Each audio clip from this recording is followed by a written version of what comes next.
This is the Mo Money Podcast with your host, Jessica Moorhouse. Hello and welcome to episode 47 of the Mo Money Podcast. Thank you so much for joining me today.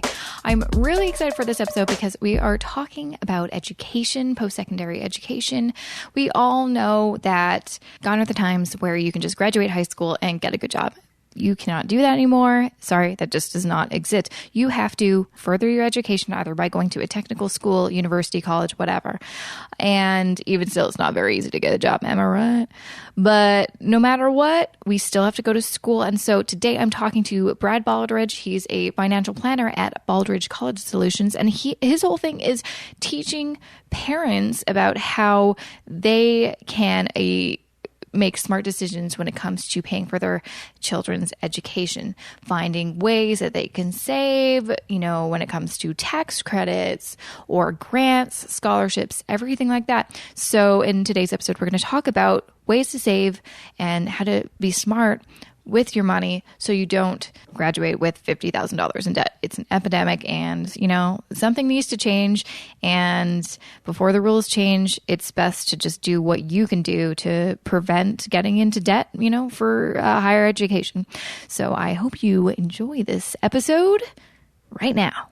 Thank you, Brad, for joining me on the show today. I'm excited to talk to you because post-secondary and finance is something that's really close to my heart, actually. So, all right. Well, it's great to be here. Yeah. So let's kind of start from, your background and how you got into this. You have your own business helping people figure out strategies and just really smart ways to plan for post-secondary, college, university. How did you get into that line of work and start your own business? Yeah. So I started as a financial planner. And I've been, working in financial planning since 94. Mm-hmm. And what you learn as a financial planner when you study the CFP and other things is kind of the math of saving for college. In other words, if you have a 2-year-old and you save $400 and some a month, then you're going to have this big pot of money when the kid is 18 and life will be good. The challenge, of course, is that occasionally I'd run into a client who would say things like, well, I've got a 17-year-old. And then when you do the math, it just doesn't work. If you need to save $4,626 a month to get where you're going. And most parents look at you and say, well, that ain't going to happen. So, but then I realized that there were lots of families out there that didn't have a big pot of money to pay for college, yet they were making it happen somehow. And I started studying what was going on and realized that there's financial aid. There's all kinds of unique things. I got some training from some other advisors that were doing some specific college planning. And I launched a second business where I helped families figure out how to pay for college. And my focus generally is late-stage college planning. If you've got a 17-year-old or you are a 17-year-old and you're trying to figure it all out, whether it's loans or financial aid, need-based aid, merit aid, picking the right school, saving and investing, tax planning for mom and dad. So all kinds of things that can help defer the cost. And what I realized is most families were doing one or two things well and probably 3 or 4 things wrong. And with good planning, if you put it all together, it can make a pretty substantial difference. And I bet that's kind of like most parents out there. I mean, especially for mine, I am the middle of 3 daughters and we didn't have a college fund at all. My parents got married young and they were broke. They said they didn't have any money when they just started out and started a family really young to start saving for our education. And so when it came down to, I'm 17 graduating high school, that's when I'm like, oh, now what? Oh, crap. So I think really educating parents and their children on this is fantastic. Right. Absolutely. And it worked well, 10, 15, 20 years ago. Again, if you're a current parent of a 17-year-old and you say, well, when I went to college, when you went to college, it was very different. Even 10 years ago, I talked to my older sister who's only 3 years older than me, but the cost of her tuition was so much lower than mine. And it was just a 3-year gap. It's insane. Yes, absolutely. And it used to be, and I think that's where a lot of families kind of roll into this and saying, well, we'll worry about college when college gets here. And that worked 10 and 20 years ago when students could, with a good summer job and a little bit of a student loan, they could make it work. It just doesn't work that way anymore. Most students aren't going to get a summer job and make 20 or 30 or 40,000 like college costs these days. Exactly. Like for, in my experience, I worked 2 years in high school, saved up all that money, didn't spend a dime. And I mean, I didn't really need to. I still lived with my parents, obviously. I still lived with my parents throughout my degree, and I worked about like 20 to 30 hours a week at a part-time job. And then I still had to get a student loan in my last year of $5,000. But I also took 5 years to do my degree because I don't think I could have afforded to do a 4-year degree. I had to do kind of an extra year just to, spread that money around. So yeah, it's not as easy. And I kind of tend to think, if I eventually have a family, obviously I want my kids to work and, get that experience and also, be not kind of, I don't want to bankroll them and just pay for their school and they not worry about everything. I think it's really important for students to work if they can in high school and university, but I know they won't be able to fund their, tuition. Like I can't even imagine what the costs will be at that point. Right. I mean, right now the statistics are, the average public school is 25,000. Average private school is about 42,000. Now, per year. And that's total cost of attendance. So that's tuition, room and board, books, fees, what a typical college student spends in a year. That's insane. So I just can't imagine the people that, they really don't have any other option but to get a student loan and they end up going to a private university. I mean, they're going to be spending the next 20 years paying that off. Oh, absolutely. Yeah. I mean, I've seen families graduating, where a young couple where they both have $50,000, $60,000, $80,000 in student loan and are just starting out and don't have that great of paying jobs. And I've seen, like a pharmacist or doctors where they have hundreds of thousands of debt. I mean, the flip side of that, of course, is they have a strong income, so they can, more likely pay the debt. But it's still, a bigger challenge for most kids now. And I guess and why is college so expensive? Well, because it's worth it, and the colleges raise their prices, and people still come. And do you find that because more and more people are going to post-secondary, that's part of the reason? Like it's almost, I mean, in my view as a millennial, if you want a decent paying job and a career, you have to get a degree. So that's got to be part of it. Yeah, no, I think there's a challenge right now because there's not a lot of paths out there. But the typical employer out there, take some of our local employers, a Harley Davidson or a GE Medical, or for a lot of especially their white collar type work, they're going to say you must have a degree. Yep. And they realize that your degree is probably not taught you anything about an MRI machine or a motorcycle. Nope. But they put that in there because now there's a lot of high school graduates that don't know how to read.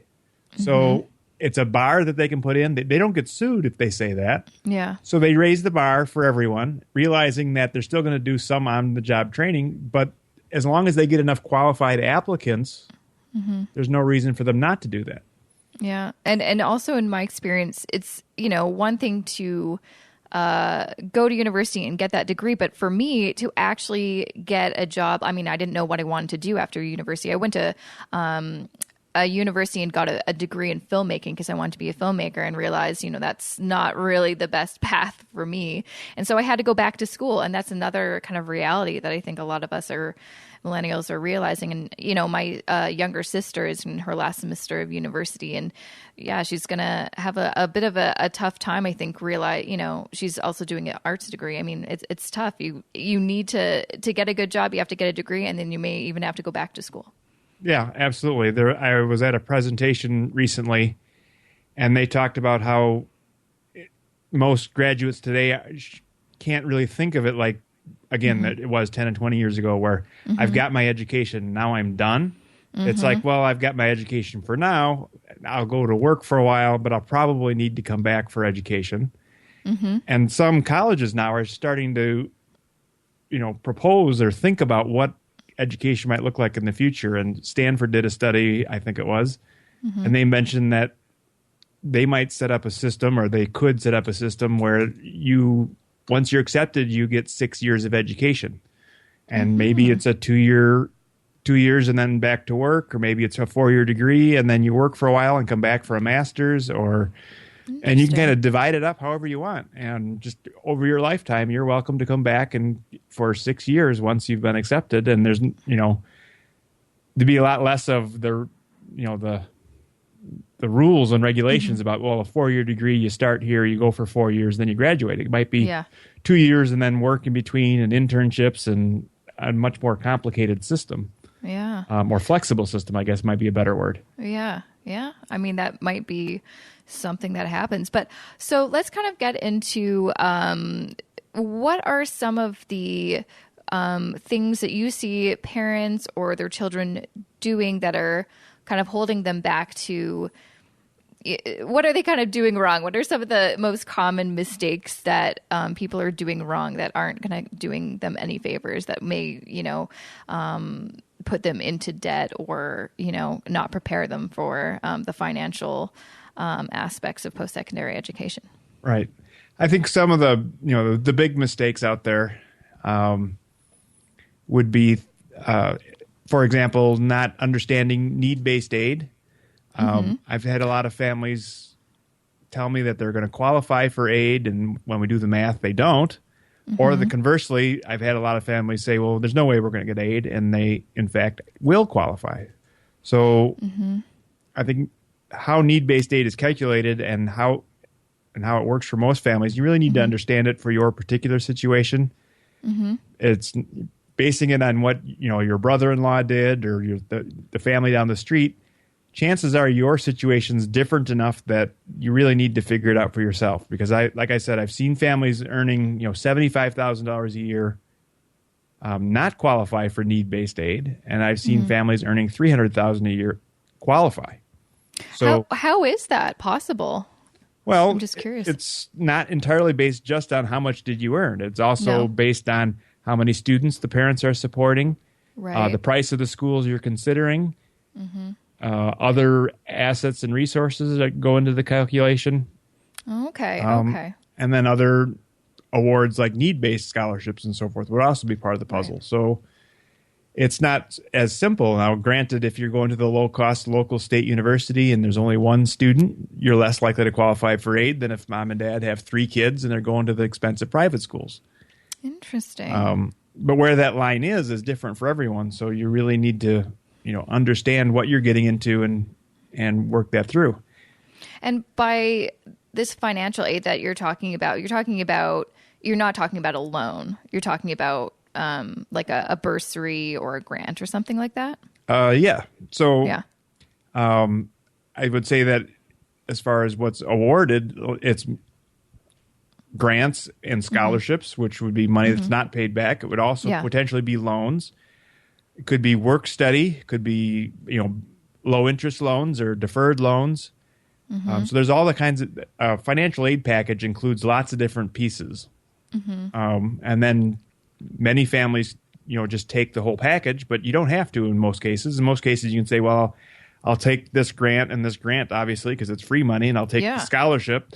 But as far as the work, I'm going to take work elsewhere, so I don't want that job, and I'm not interested in this loan this year. Maybe I'll take it next year. But I guess figuring out what's available to you and understanding the process, because college is getting so expensive, most people are going to use some form of aid to make it all work.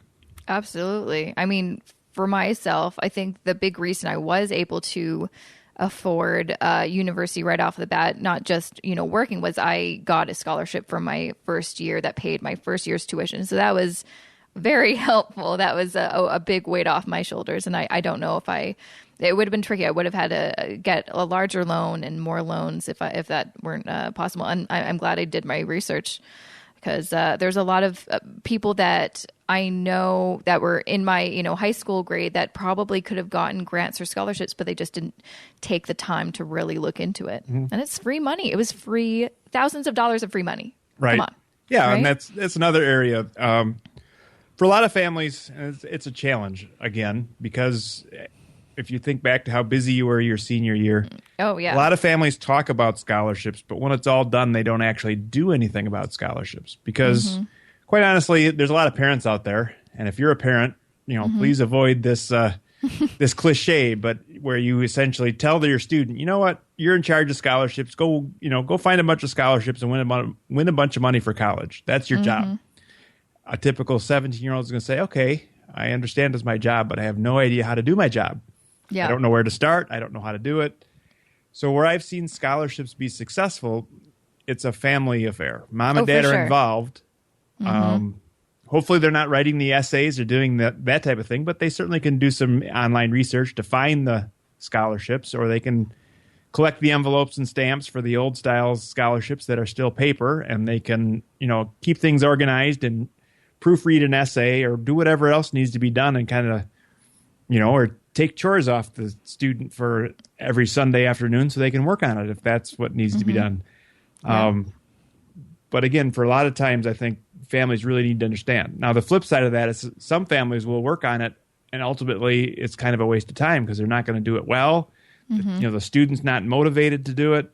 So you really need to come up with a good plan for what makes sense for your family. I've seen, the wins I've seen out there. I've had a couple families, one in particular, they applied to 39 scholarships. They won 7 of them for $39,000.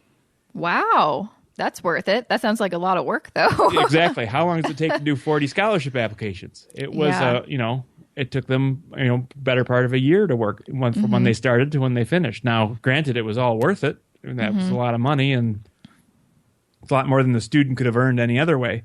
Yeah. Now, the flip side of that, like I said, is there's a lot of families that talk about it, but they never get around to doing it. And I think the right answer for many families is somewhere in between those two, where you find the 5 to 8 scholarships that are really a good fit for your student. Yep. And you work really hard on those, and then you say, okay, that's what we're going to do, and that's it, and we're done. And now we can, with a clear conscience say, we've done our scholarship bit, and let's focus on tax planning or saving and investing or having the student work or all the other ways that you potentially could pay for college beyond scholarships. And that kind of makes me think, too. I remember when I was in high school, I wanted to apply to a bunch of different universities, honestly, just to have the prestige of being able to say, oh, look where I got into. And my mom told me, you have to pay to apply. It's not free. I mean, I think some colleges might be free, but most of them aren't. You have to pay a fee.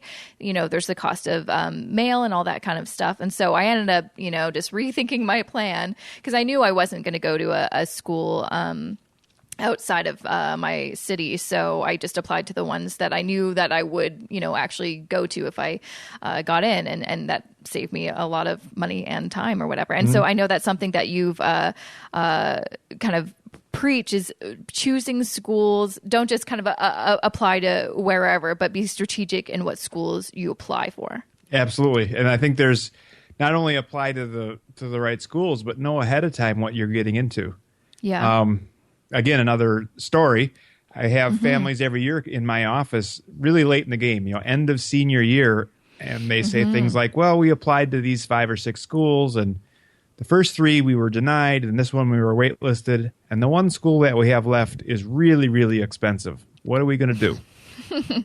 And, of course, the answer is you're going to write big checks or delay school for a year, or find a school that'll take your application really, really late, which generally isn't the the high-end schools, of course.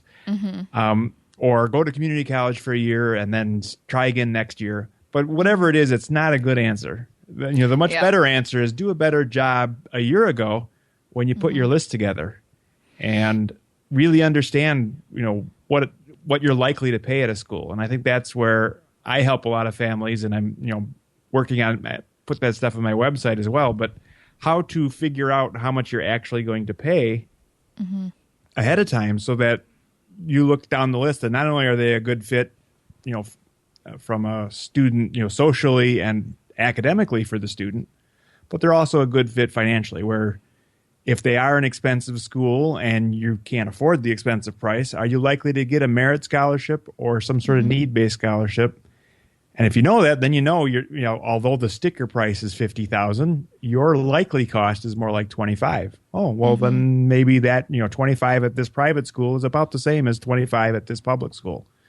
Yeah. So that's something that's always kind of interested me is, so in Canada, there's a lot of different universities, but we don't have the same, we don't have like the Ivy League thing that the US does. So I know, just from watching like movies and TV, that's how I know about the US university system. But, it's very prestigious and it could help your career if you do get into an Ivy League school, and you might have a harder time in your career if you don't get to one of these kind of, name brand schools. Is this something that people, it's one of those things where do people want to go to these schools just for the name of it? And could sometimes it not be actually good for the career at all because, they could get into a whack of debt because the school is too expensive, or it may not have anything to do with the career that they want. Mm-hmm. Yeah.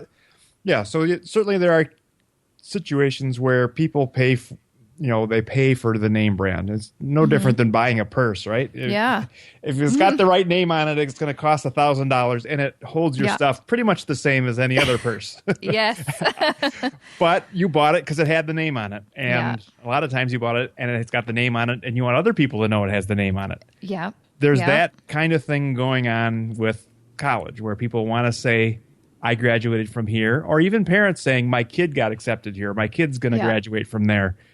Now, the flip side to that is, and sometimes, if you want to be president, if you pay attention, you'll notice that a lot of the presidents come from pretty high-end, name brand, expensive schools. Yeah. And that's, and if those are the types of aspirations, then go ahead and go for it. Mm-hmm. But another important thing to realize is, especially at the highest high-end schools, the Ivy League, they have a lot of aid and so if you can't afford their high price, a lot of times a Harvard or Yale or some of the Ivy Leagues, their net cost will be less than your local state school. Oh, really? That's now, interesting. They're extremely selective, and your odds of getting accepted are very, very small. But if you've got the chops and you're able to get accepted at a Harvard, don't shy away from the Ivy League. And when I say Ivy League, there's also probably 20 other schools that fall into that camp, Stanford and MIT and Caltech and University of Chicago, and then you maybe move down to Rice and a couple other. But the schools at the very top, they've got some endowments, they've got aid, and for the right kids especially, the price could come through where you don't want to cross that one off the list just because it has a high sticker price, because your net price might be substantially less. And it might even be one thing I think is, would it be worth it to go to a non-Ivy League school for your bachelor's degree, but then go to one of those kind of name brand schools for your master's to actually really progress if you want to, be a lawyer or a doctor or whatever? Yeah, absolutely. I agree with that a lot. So especially if your career is going to require an advanced degree. If you're going on to be a doctor, right? Once you do your undergrad and you go to medical school, nobody's going to care where you did your undergrad. Yeah, and they're barely going to care where you did your MD. When's the last time you walked up to your doctor and said, well, no, you can't treat me because you went to Harvard. I don't like Harvard.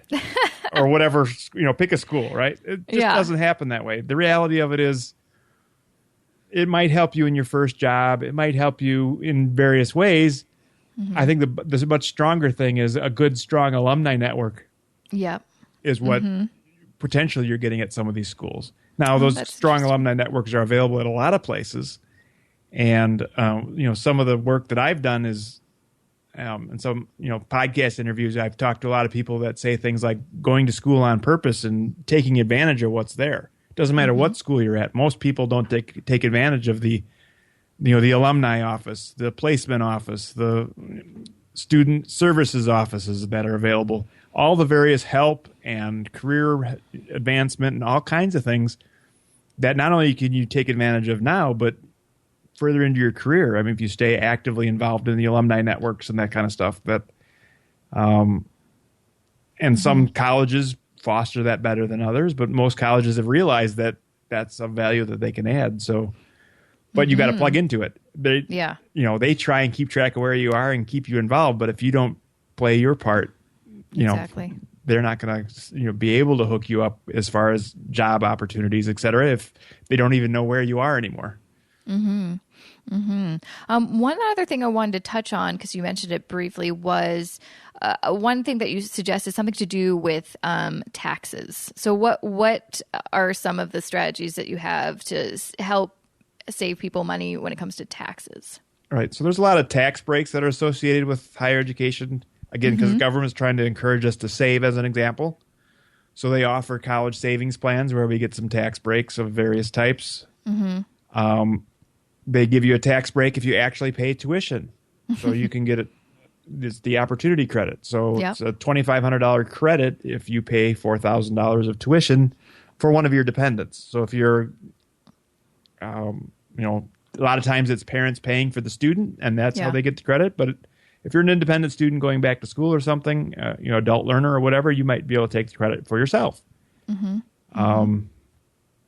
There's student loan interest is deductible. So, so there's lots of ways that you can kind of leverage your tax savings. And again, it's not going to pay the whole bill, but if you could save a couple $1,000s in taxes a year, it does make a difference. It makes a big difference, especially if you start talking about families where they've got 3 or 4 kids and they're going to be dealing with college. It sounds like your parents, as an example, have been dealt with college for the last 5 or 10 or 15 years, depending on how spread out the kids were. But, if you're in that situation, making sure you get all your tax breaks, $2,000 or $3,000 a year times 15 years, that really adds up. Absolutely. Yeah. I'm curious, what other things that do you most commonly tell people to do to get started? Today, obviously starting early is probably the best thing that anyone can do. But, for the kind of late starters like you deal with, what are some other things that you would suggest that they do to save money? Yeah. So again, I try and divide the concept into early stage planning and late stage planning. So late stage planning is you have a high school student, or you are a high school student, and you're trying to figure it all out. So are we going to qualify for need-based aid or merit aid? Are we going to, what schools are we going to visit? What are we going to do about our testing? There's all kinds of stuff you've got to work on once you hit sophomore, junior year until you're off to college. That's late stage planning. Early stage planning is you've got a 2-year-old at home. Some of the millennials that, and your typical friends, they got a 2-year-old. They're starting to have those kids, and they're saying, okay, should we be saving for college? And I have a hard time answering that question. I don't know if you should save and invest early so that you have a big pot of money for college. By what you do need to do, in my opinion, I guess, is to get on a good, solid financial footing no matter what, so that when college gets here, if you need to, you can say, well, I'm not going to save so much for retirement, but I did a good job in the last 15 years, so I've got a big retirement nest egg started. So if I slack off for 5 years while I deal with college, I can still retire. Or I've got extra money socked away. I've got a good emergency reserve. I've got extra assets. If I chose to use them for college, I could. If I don't want to use them for college, I don't have to. But just making sure that you're, getting on a good, solid financial footing earlier, again, because college is very expensive, whether or not you're going to have to pay for it. And I think college is going to change. I guess that's the biggest challenge I have. If you've got a 2-year-old and you're going to save for college, there's a good chance in 15 years that college is going to look different. I don't know how or why or exactly what the details are going to be, but it's probably going to be different. It's probably going to be really different. Absolutely. And it's already changed so much since, from when my parents went to postsecondary to when so I can't imagine what it'll look like in another 30 years. Right. Yeah. So I guess circling back to your question then, as far as what people need to do, if you're early stage, like I said, clean up your debt, live within your means, start saving so you have some reserves, figure out what's important. If college is going to be important to you and you want to, I've got a lot of parents that say, college is number one. We'll cancel vacations. We'll delay our retirement. We'll do whatever we need to do to make college happen. If that, talk with your spouse. If that's the kind of mentality you have, well, then start, build your financial future based on that theory. If you're, on the other hand, you're saying, well, we'll probably have to help, but right now we've got other focuses, plan that way. But then once you get there, then really, work hard to understand what your options are. It's, again, just like planning for a vacation or something, right? If I told you you get the next 2 weeks off and you can do whatever you want and I'll pay for it, you say, oh boy, let's start planning. I want to go to Europe, I think. How am I going to get there? Oh, I'm going first class. What else can I think? Right? You'd really plan it out to make, you'd have a great time. Well, college is kind of the same thing. It's like, well, what do you want out of it? How do you want to make it happen? If you plan it, chances are it'll come in at a lower cost, just like your vacation. If you plan well and, shop around for your airline tickets and know what you're getting into, and that, if you realize the train in Europe is cheaper this way instead of that way, the only way is to do the legwork. And that's kind of how college works. The only way you know for sure is to do the legwork. Maybe you'll go down a path and it'll be a dead end for you. But you won't know until you've kind of looked under every rock, so to speak.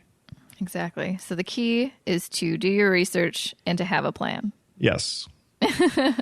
Those are great nuggets of wisdom. Thank you so much for joining me on the show. I know that the listeners are going to get a lot out of all of your expert advice.